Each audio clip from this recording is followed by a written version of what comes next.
You're watching SlopeEdge.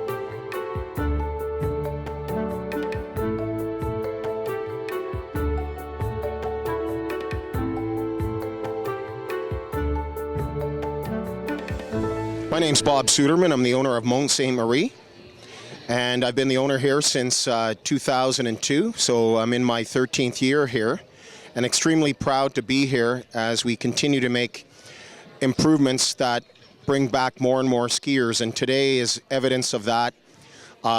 It's March 5th, and we're having our busiest day of the year right now today, what you see behind me. People are enjoying a fabulous day.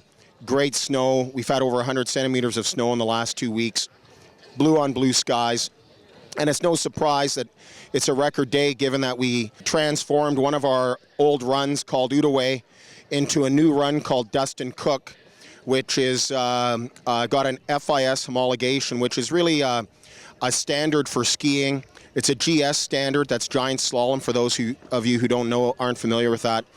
And that just means the run is wider, longer, safer, and bottom line, just a lot more fun to ski. Like, it's just a pleasure to ski that run, and people are responding to it. It's our most popular run, and what a better fitting thing to do than to name it after Dustin Cook, who last year had such a spectacular year on the World Cup circuit and at the World Championships, coming from here, his home hill, Mont Ste Marie.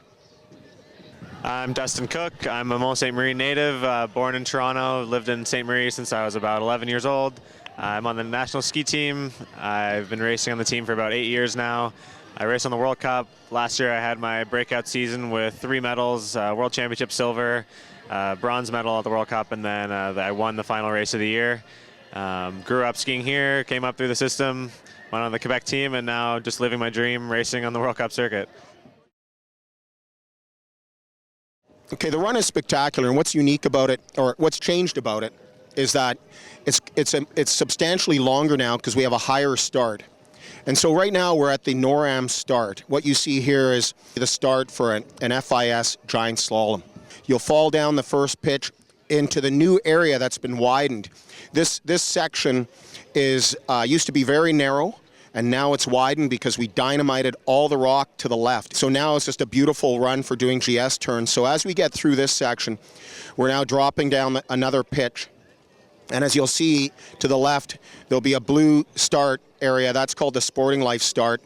That's a start for kids of lower age groups, U14. And so we're going by that start now, and it flattens out just slightly before you dive down the first waterfall, as it's called. As you're diving down this, you can see you're heading into a compression. Now it flattens out, and then we hit the second waterfall where you dive down into the second compression where it flattens out. Now you're going along a flat, but you're coming into the last and final long pitch. It's not as steep as we head into the finish area and the loading corral for the Cheval Blanc high-speed quad chairlift. That run, all in total, will take about 1 minute and 15 seconds to complete by the top ski racers in the country. However, as a regular skier, this will be, if you start right at the very top of where the chairlift is, it's easily a 4 to 5 minute run for the average skier. So it's a good run. We're talking good vertical, good terrain, beautiful snow, lots of terrain change, but yet your average advanced beginner to intermediate and expert skiers can all ski it. It's not for the absolute beginner, but I'd say an advanced beginner could take it on and have a great time doing it and say that they did it and be proud of themselves. It's all good. So at the top of the DC run, it starts off pretty steep right away. It's pretty unforgiving right at the top. It narrows a little bit, and then you kind of get to a false flat. It used to be flat, but now that you're starting up top, it doesn't seem as flat anymore. And then for the rest of the way down, you're pretty much just going over these big whoops and pieces of terrain that when I was a kid, we named the first 3 of them Huey, Dewey, and Louie. We try to get as much air as possible over those. So once you go over those 3, you kind of end up on the second last pitch, I guess, which is still nothing to laugh at. And then you get to a little flat, and then you go down into the finish, and it's just a roller coaster ride all the way down. I haven't skied the full run yet, obviously, because I'm hurt, but I know what it used to ski like, and I can only imagine that it's way better now. I mean, representing Canada is obviously huge. It's I love this country. It's such an amazing place to live, and then the support that I get from this club and the region is just absolutely unbelievable.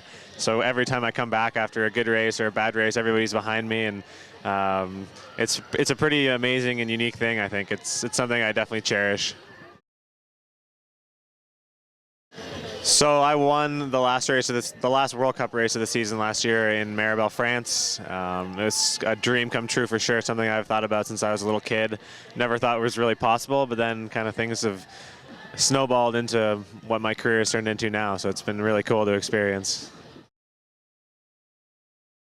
The thing I'm the most proud of would be the World Championship silver medal. It kind of came out of nowhere a little bit and was kind of in my other adopted home. I spent a lot of time in Colorado, so that was absolutely unbelievable. For sure the best day of my life. And then there's a lot of other little moments like skiing with kids and inspiring younger racers to keep going or to try to go faster and all that kind of thing. It's just a really rewarding experience all around. So at this point, it's obviously I just need to come back, get strong, get healthy, and then from then on, my huge goal is really to win a Crystal Globe and then obviously an Olympic medal, hopefully of the gold variety.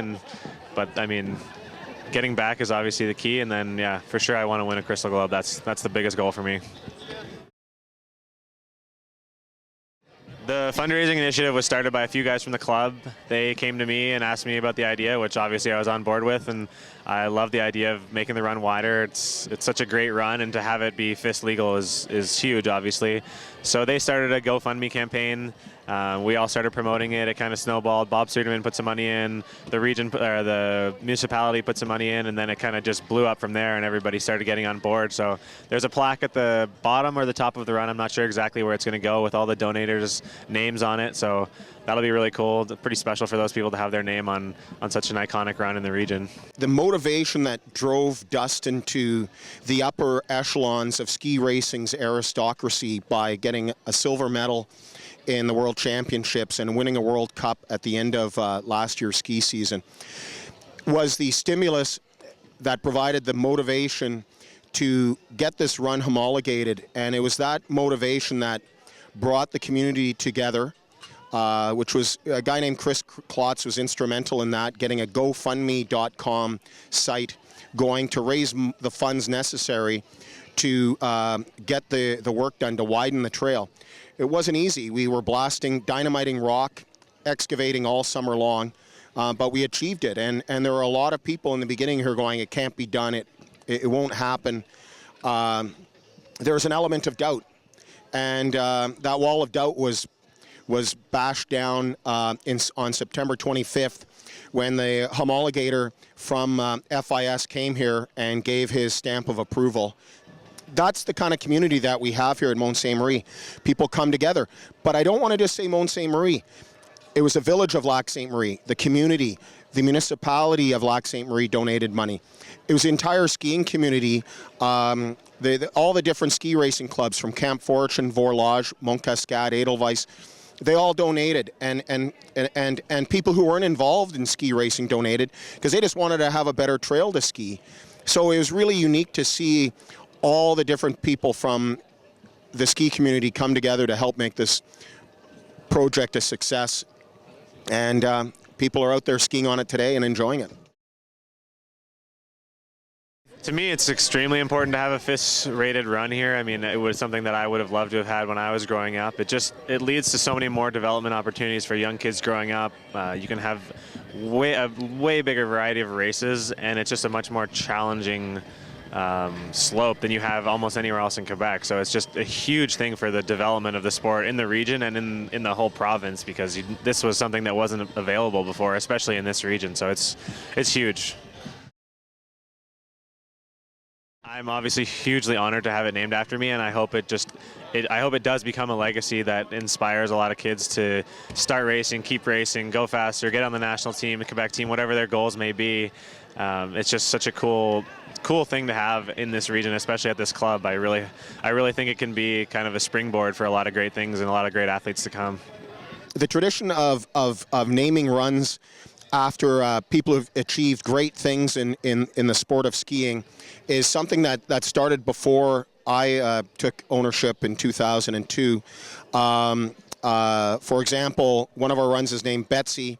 That's named after Betsy Clifford, who was the youngest female world champion ever at the age of 16. She's from Canada, and this is her home hill here at Mont Ste Marie. And then right behind me, the run you see here is named after Caroline Calivet, who's achieved great success on the World Cup snowboard circuit. And once again, she's from here, and if I'm not mistaken, she was Dustin Cook's old coach back when he was a kid. So there's a connection here of passing the torch of greatness along to others. And of course, I expect and want Dustin to achieve a lot more in the sport of skiing. But definitely I like to see him pass the torch. And then another run is called Carol Ann, and that's actually named after someone from Mont Ste Marie, but her success came in the summertime in the sport of windsurfing, where she, in 1999, was world windsurfing champion, and she's from here at Mont Ste Marie. Ski through the trees, have fun in the terrain parks, use the ski cross track you see behind me here, and just be out there skiing and enjoying it. You have to enjoy the sport of skiing to really excel at it as a ski racer. The more skiing you do, the better you're going to be on skis. And you know what? It's not all necessarily about achieving success on the podium. Of course, ski racing's all about winning. It's all about skiing fast, but you can still be a winner just by having developed fantastic skiing skills that are going to follow you through your entire life. When you're older, you're going to be going on ski vacations with your family. You're going to be, it's a way of life for you. You're going to be going on ski trips. You're going to be making it part of your life. And so what you learn as a kid from the coaches that from the different coaches you have while you're growing up, those skills are going to carry you through your entire life. Not just in skiing, but the discipline it takes to be a ski racer will be the same discipline you need to be good at business, to be good in any kind of career that you want to pursue. And so that's what I can say. It's not all about, ski racing's all about winning. I don't want anyone to lose that sight of that fact. But there's a lot more to life than ski racing, and certainly after ski racing, it's all about, you know, business, making money and being successful in your career and in your life in general and being happy. So I think what people learn here on the slopes of Mont Ste Marie is exactly that. You're skiing on a great mountain on just a spectacular day. How can you do wrong? The biggest thing I always say is obviously to have fun. If it's not fun, what's the point? But then the other biggest thing that I learned, it took me a long time to learn, is that try to learn from every experience you have. If it's a bad experience, good experience, at least try to take something good out of it. It'll take you far. It's helped me a lot, and I think without that I wouldn't be where I am today.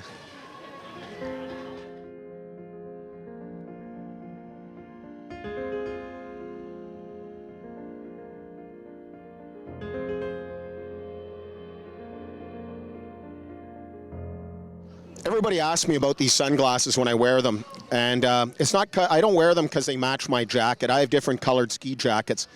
They're called eye skis, and this style of sunglasses made famous by a Canadian freestyle skier from the 1970s named Wayne Wong, and he wore these. So if you Google the name Wayne Wong, you'll see him wearing these glasses, and they come in red, white, and blue. And I have the white pair, and you'll see him wearing a white pair of these glasses. So I wear these because I grew up in the 70s, and I always admired Wayne Wong. He's Canadian. He's a pioneer in the sport of freestyle skiing. And even though I'm a ski racer and he's a free dogger, I still respect anybody who gets out on the slopes and has a good time like Wayne does. And that's the story behind why I wear these sunglasses here at Mont Ste Marie.